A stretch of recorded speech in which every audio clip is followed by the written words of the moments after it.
When the app is added or installed to your store, the cross-sell snippet code will be automatically injected into your store's theme files. In the event this didn't happen, I'll show you how to do this manually. We're going to your Shopify admin panel. Then we're going to your theme and open its code view.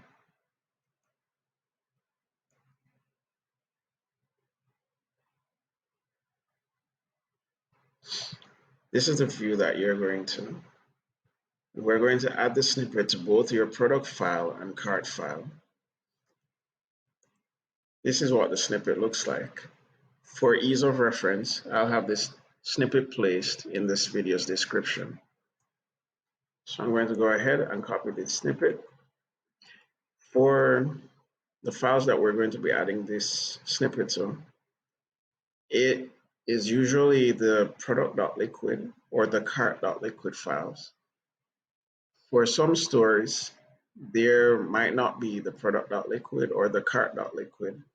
So in those cases, we would have to find the file that's associated with our product page and with our cart page. That could be either the main-cart.liquid or main-product.liquid.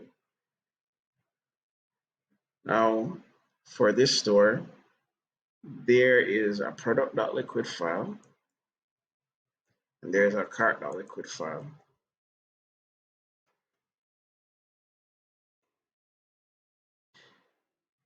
We will go ahead and add the snippet here. Once that's done, click Save. And we'll go to the product.liquid and do the same.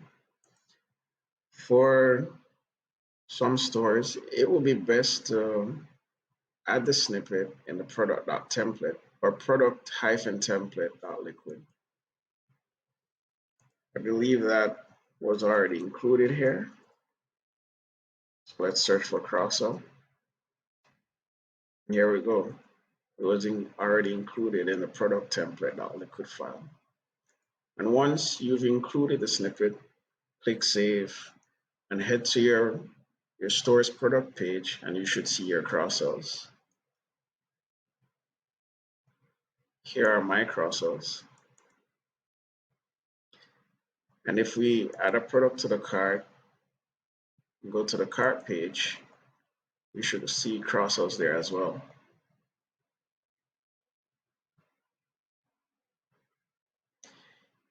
If you're having any issues installing the snippet on your store or in your theme files and having cross-sells shown on your store, feel free to reach out to the support team at Cross-Sell.